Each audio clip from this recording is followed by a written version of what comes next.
okufa kuba kufa wabula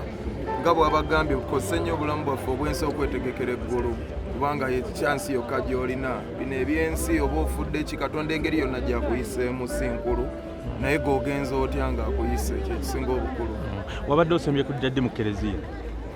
Kereziya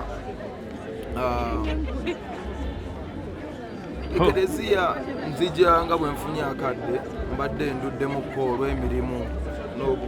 n'ebizibu ebirala ebitattotola omusajja tattotola bizibu naye ng'ekisingira ddala obukulu ndi kumpi ne Katonda ali buli wamu, Katonda buli wolaga waali, so ndi kumpi ne Mukama Katonda. Ne Yesu yabagamba baali bamugoberera nti bw'oba tomanyi kusaba saba essaala ya kitaffe ali mu ggulu. Era essaala eyo njettanira nnyo,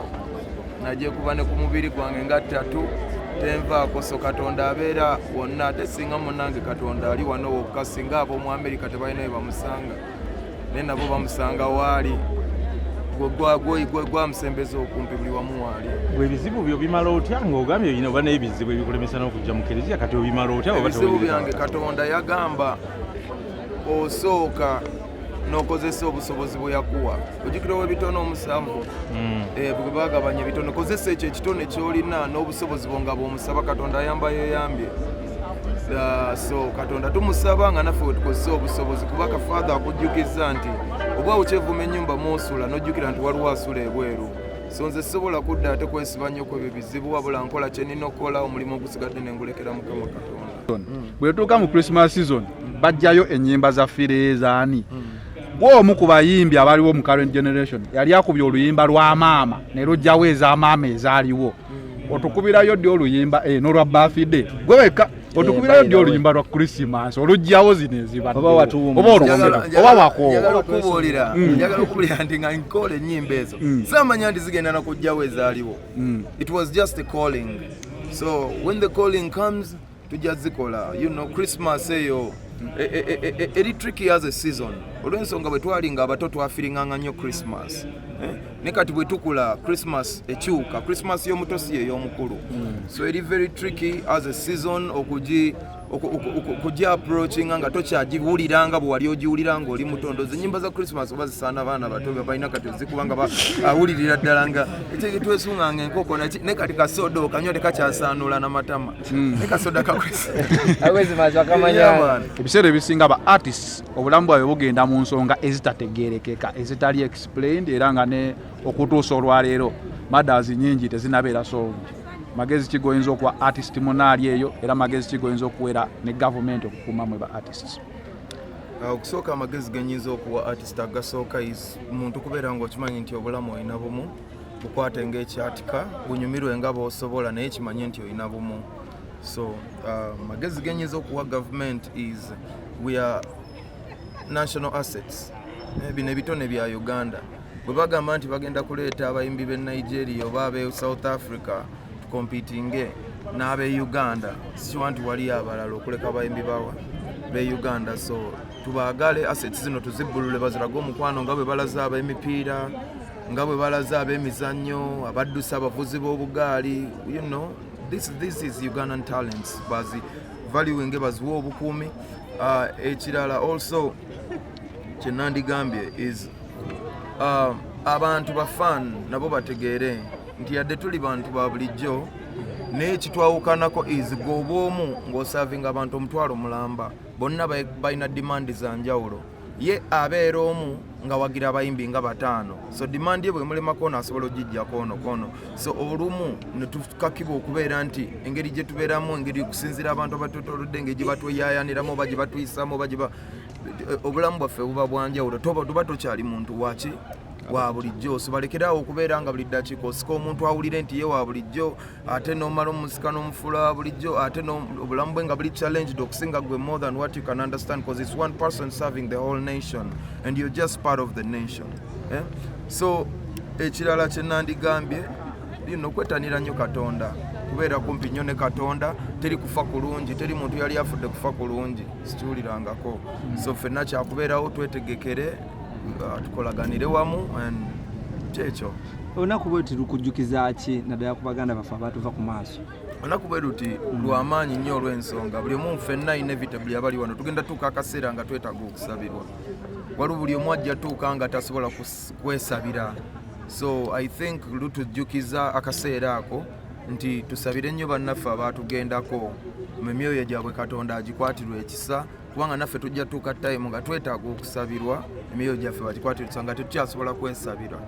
so kinzizaamu amaanyi era nze ndowooza kikolwa kirungi buli lwe baddira ekintu ne bakirinaanya Katonda kiwangula okuddira abayimbi ne babaawulayo mu gurupu emu ne bagaa kati kale twesabire ng'abayimbi biba bitandise tuba tulinaanye Katonda you know it's very beautiful era njagala kigende mu maaso wendi okuyambako mu ngeri yonna eri beesobose okukigonzaamu ate n'omulundi oguddako oba by presence oba by my word oba by it's very beautiful nkiwagira okulinaana Katonda. Bwe twogera ku famire y'amayanja tusobola kwerabira kwogerako AK47 omugenzi wamu ne radio biki by'osinga obajjukirako nga gwe Pallaso? Mbajjukirako ebitono baganda bange nkuze nabo byenyizi bajjukirako bye bisinga obungi okusinga bye sibajjukirako twagabana bingi twanyumya bingi twakulira wamu ffe twakulira mu makanga g'abantu bangi naye nga twali kimu music teyatandika kati buli omu yakwatanga ekimuli okumpi akutte ekinu akutte ekidomola akutte ebbaafu akutte n'okuba ayina eddoboozi atalina amanyi amazina that's how twakula omuntu ne yeewuunya lwaki abantu bano bonna buli omu alina kyasobola so mbajjukirako memories wezityo mbajjukirako radio ye musajja nze yampa oluyimba ne muganda wange Wizo olwaleeta Pallaso breakthrough ye muntu yakuba kufulu n'agimenya eyali eremya abangi oba yali nange ekyanzitoweredde yali ennemye so is a very paramount figure in my life mujjukira musabira era sisobola kwekoma kwebaza Katonda kuba nti no yamungabanyako n'ekitone kye nange nentuukiriza ebirooto byange okuyita mu ekyo kye yali atuuseko kye yagabana nange wetwogera ku nsonga y'okusabira abaafa naddala mu industry enokolo yabadde y'abayimbi bonna betumanyi mu industry netulengera muzzeeko batono buli omu osobola okusabirawo oli Katonda tali wanooka Katonda ne mu America gyali ne Kenya gyali singa etuuka okusaba n'Abamerika balinnya ennyonyi ne bajja wano gwe tandikirawo wooli Katonda atandikira mu ggwe naye wennyini watondebwa mu kifaananyi kye oyinza okuba nga gwawe ewaka wooli oli kumpi ne Katonda okusinga n'oli asula ne ku businzizo oba ki ekisinga obukulu nti gw'osabidde wooli okusaba kuli spiritual tekuli physical I don't see why anybody bamukwata ne bamupininga down nti olina okujja wano osabe okola otya ekyo kisinzira ku ddiini yo nti ffe eddiini eyaffe tugamba buli lwa Sande tusaba tojja sanga bali nga bw'omugamba okusaba ku Sande eddiini ye temukkiriza so n'olw'ensonga eyo ffenna tusabire we tuli bannaffe tubasabire abatakyasobola kwesabira kuba tujja buli omu mu ddiini yo gy'osinza ne Katonda wo gw'osinza fukamira omwebaza obulamu osabire banno abatakyasobola kwesabira kuba nawe ojja tuuka nga teri asobola kusabira era mwebaze nnyo abasabidde yonna gye bali. Pallaso Uma is a new body ndowooza tennamalawo na myaka giwerera ng'etaano baki naye tulabye olwaleero bategese ekintu kino era kijjumbiddwa could this be a positive way forward okubeera nga Uma etandika okwegatta oluvannyuma lw'okulonda okulemererwa n'abayimbi kino ekintu Uma kyekoze nze kunze gye gimu ku mirimu gyekoze n'executing nga netugulabako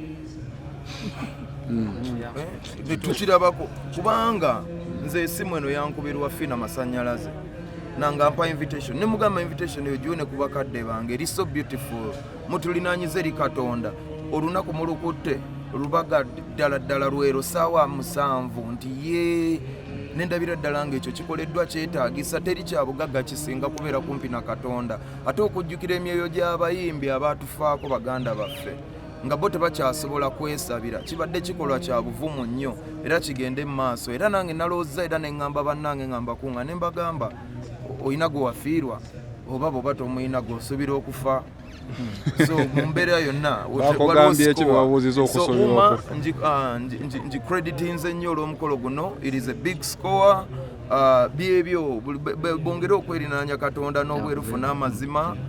emirimu gitambule bulungi you know nze I think we got a great way to go. Tutandika bwetu ne tutandikira mu Katonda tujja tuuka gye tulaga. Pallaso nga tumaliriza nga tuvaawo awo katono nnyo oyina ekivvulo ekijja mu maaso awo naye waliwo omuze oba twandiguyise muze kati oguliwo nti abayimbi beeteekako ebivvulo David Tala ategeka the same time ku 7 n'ategeka Regina ategeka ekintu kino ddala okyogerako ki? nze nga 9 Juni mpita abawagizi bange naye njagala okubajjukiza abawagizi bange bangi oyinza okuteeka ekivulu ne mugiramu n'ababo sobeera mwegendereza ng'oteeka deeti okumpi awo nange kubanga deeti ngiranze ng'obudde bukyaliyo sirina muntu gwe nninyiridde sirina gwe nninaanye naye nga nze personally competitive industry bweba e Masaka basobola okuba nga basamba omupiira nga ne Kampala basamba so it's realistic bwe tuba nga industry yaffe ekuza okubeera nti ensi yaffe esobola otegeka ebivulu 5 omulundi gumu just bwaba ng'oli akirinamu obuzibu asobola otuula n'ayogera ne munne but me personally stiraba mbuzibu it's a free world it's a free market gende wakiseka amaduuka gaggulawo nga bino olunaku lwe lumu naye jagala ojjukire nabo bababuuzaako waliwo eyasooka bamuyitanga ni yasooka mu Kampala nero gwe twasoma oyo omuyindi yasooka ozimbe duuka mu Kampala onaku zino sikyajjukira bye twasoma Saidi naye waliwo eyamusaako edduuka ne bamugala Saidi omusajja akutaddeko it's okay it's a sign of a growing industry ekintu bwe kiba kikula kibeera alive bwe kibeera no characteristic of a living thing is it does grow and evidence of growth is how many more people are doing it and doing it right luli baali nga batono kati banjiko bwe tuba nga oli omuyimbi yategekanga mu olunaku kati nga bategeka 10 ate kati kyakabi nnyo ekitegeeza waliwo abasiba bagamba abayimbi bangi tutandise okulaba nga deeti muzibuukinga ne next year ziringa za World Cup kitegeeza abayimbi bangi naye njagala ojjukire bino by'abantu kusalawo musobola okuba abangi n'abavuzi ba booda bangi naye oli abano wa booda we Osegera chegamba. Yes. But we are talking about the same audience, my brother. No, it's not the same audience. Audience ya Rutaro. See audience ya Fik Fameka. Pallaso. Audience ya Pallaso. See audience ya Rema. You might be talking about the same market, but not the same audience. It's the same market, but it's not the same audience. Fresh Kid. Taina audience yange sina nange ya fresh kuba nyizo okuba most likely nze nine iye kuba mbadde ebbanga nyimbira n'abato naye ayina okula ayimbire n'abaki ate era ayinamu abakulu so audience tezifaanagana abantu baki confusing it's the same market emiyaliriro gye gimu bwe tuteeka bye tutunda naye ababigula buli omu ajja anoonya kyayagala okitegeera akaduuka ly'amasimu atutte tekino atutte ki so abantu gwe tekitimbe omwaliro gwotekeko byotunda abantu bajje bagule